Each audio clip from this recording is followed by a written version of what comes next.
SP sir স্বয়ং ওখানে আসছিল, এসে আমাদেরকে বলছে যে তোমরা আন্দোলন করো, কোনো রকম কোনো সমস্যা আমার পুলিশ অন্তত করবে না। সাতক্ষীরায় পুলিশ সুপার মতিউর রহমানকে স্বপদে বহাল রাখার এক দফা দাবিতে বিক্ষোভ করেছে বৈষম্য বিরোধী ছাত্র আন্দোলন।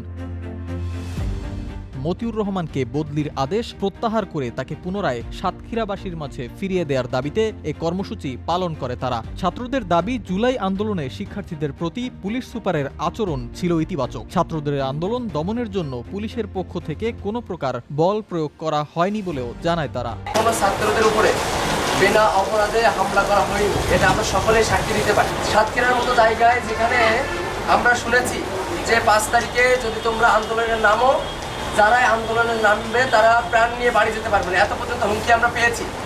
কিন্তু ছাত্ররা তারপরেও আন্দোলনে কিন্তু আমরা নেমেছি, তার কাছ থেকে আস্থা পেয়ে আমরা কিন্তু মাঠে নামছিলাম।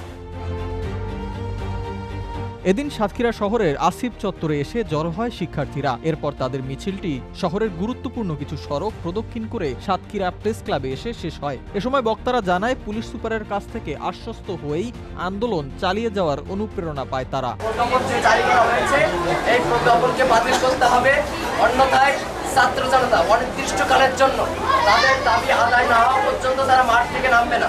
বক্তারা আরও জানায়, মতিউর রহমানকে সাতক্ষীরায় দেখতে চায় এলাকাবাসী। অবিলম্বে তাদের দাবির বাস্তবায়ন করা না হলে পরবর্তীতে কঠোর ব্যবস্থা নেওয়ার হুঁশিয়ারিও দিয়েছে আন্দোলনকারীরা।